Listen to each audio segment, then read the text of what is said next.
बिस्मिल्लाहिर्रहमानिर्रहीम। अस्सलाम वालेकुम दोस्तों, उम्मीद है कि आप सब खैरियत से होंगे। उस्मान क्रिएटिव्स में खुशामदीद।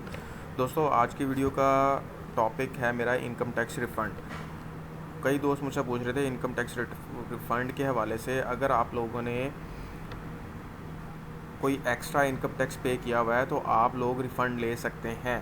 रिफ़ंड के लिए ये ज़रूरी है कि आपने अपनी इनकम टैक्स रिटर्न जो सबमिट की है वो इलेक्ट्रॉनिकली सबमिट की हो। ये देखें, refund can only claimed if the person has filled their income tax return electronically.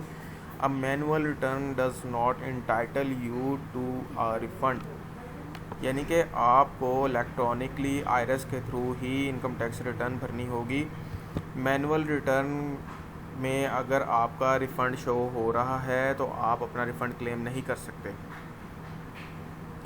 अच्छा, तो उसके लिए इन्होंने कहा हुआ है कि आप अपनी इनकम टैक्स रिटर्न भरें। और सेकंड नंबर पे ये देखें, the refund can also be claimed later on after submitting your income tax return but within 2 years from the date of filing of return, date of assessment or from the date on which the tax is was paid, which ever is letter.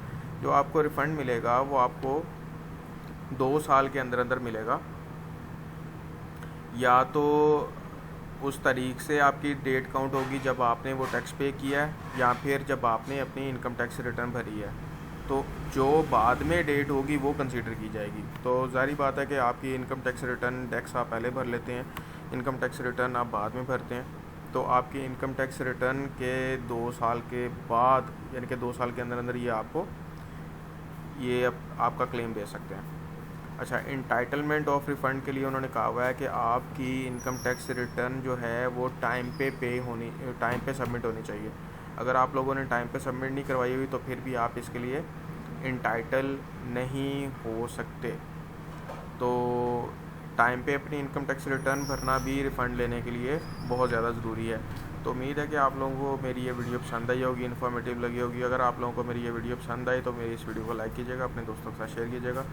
अपना और अपनी family वालों का बहुत ज़्यादा ख्याल रखें। पाकिस्तान जिंदाबाद। अल्लाह हाफिज़।